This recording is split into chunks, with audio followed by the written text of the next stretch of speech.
Hey everyone, it's Matt. I'm here with Mark, and we're bringing you the dual video review of Super Smash Bros. Brawl, one of the most anticipated games of the year. Yeah, originally actually we couldn't decide who was going to be reviewing this game because, I mean, let's face it, I'm better at the game. And I'm more experienced. Yeah, use cool controllers. I have a new school. I'm cooler than you are. And he's also fatter. Let's just check out the video review. Like its predecessors, Brawl is a 3D fighter whose goal is simple.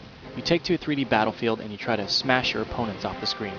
It's very straightforward, it's very simple, but there's a lot of depth to the package.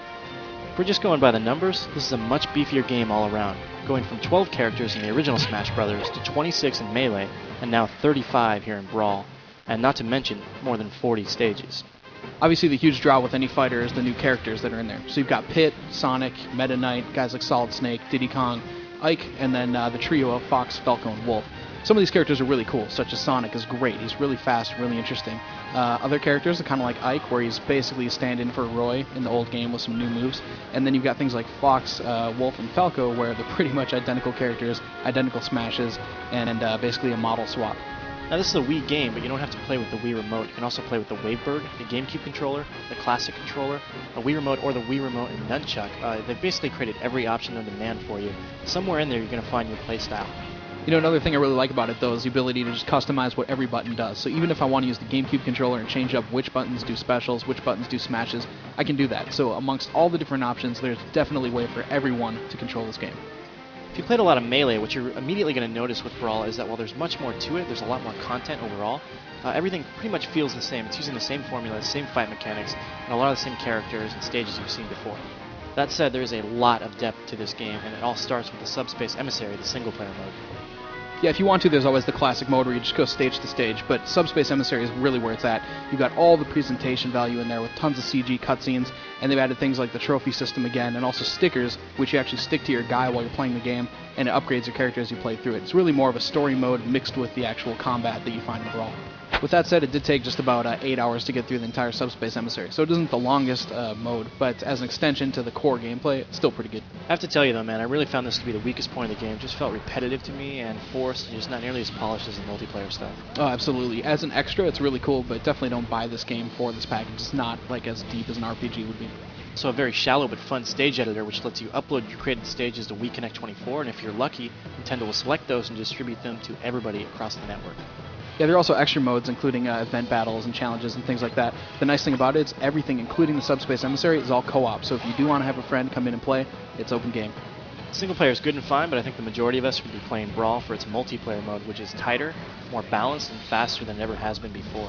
There's also a slew of new additions as well. You've got the final Smash Ball, which I'm sure you've seen before, unleashing devastating final attacks.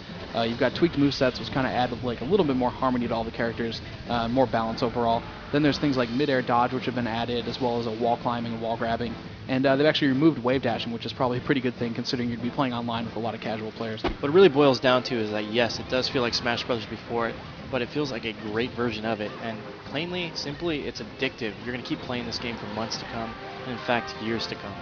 Yeah, I've logged in about 75 hours already, and I'm still going strong with it. Supposing you don't have any local friends, for the first time ever now, you can actually connect online and play against up to 3 people.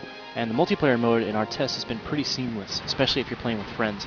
In random matches, what we've found is that we've had some random disconnects, unfortunately. Yeah, that is really disappointing, coupled with the idea that you can't really chat with people online either. There's no voice chat. There are pre-made taunts that you can do only with other friends on your friend list. But as far as random play goes, you're going to connect with people, you're going to play them once, you're never going to see them again. Right, and there's no online leaderboard or stat tracking, which is a big disappointment given that so many Smash players are really, really competitive. Yeah, in the game's defense, though, I am pleasantly surprised that there's so much depth with online. I was really expecting it to be a lag fest and to be kind of disappointing, in all honesty. And in the end, there's all these options. Anything you can do in local Brawl, you can do in multiplayer online Brawl, which is really nice. Along those same lines, the game really does have a kind of polished and unpolished feel to it, and what we mean by that is that certain aspects are really well done while others seem to be lacking. The inherent issue, of course, is that it's a sequel, and therefore it feels very much like the other games. You can't really get past that, and that's just the way it is. On the other hand, the presentation in the game is pretty much superb. You've got these gorgeous full-motion cutscenes, which, tell the backstory. It's going to be huge nostalgia for Nintendo fans, and they're just spectacular. Meanwhile, you've got an amazingly fluid game. It runs at 60 frames, it runs in 480p widescreen, and you've got this amazing orchestrated music, which is, I think, maybe one of the best soundtracks ever put in a video game. You've also got some weird loading issues too. There's a 20-second front load at the beginning of the game every time you boot, and then also in Subspace Emissary, before and after all these little cutscenes that you get, which are beautiful CG, you also have little pauses in there that really break up the experience. And while there's definite care put into balancing these characters, you can't help but wish that there were a few more of them and that some of them weren't clones or exactly duplicates as how they played in Melee. Right, as soon as they introduce those third-party characters, the natural thing to want is more of them. Right, exactly. Definitely some ups and downs here, but all points considered, Brawl is a spectacular achievement and a amazing, truly amazing multiplayer game. Whether you're playing it offline or online, you're going to be playing it for years to come. We gave it an Editor's Choice Award and a 9.5. Pick it up, we'll see you on the battlefield.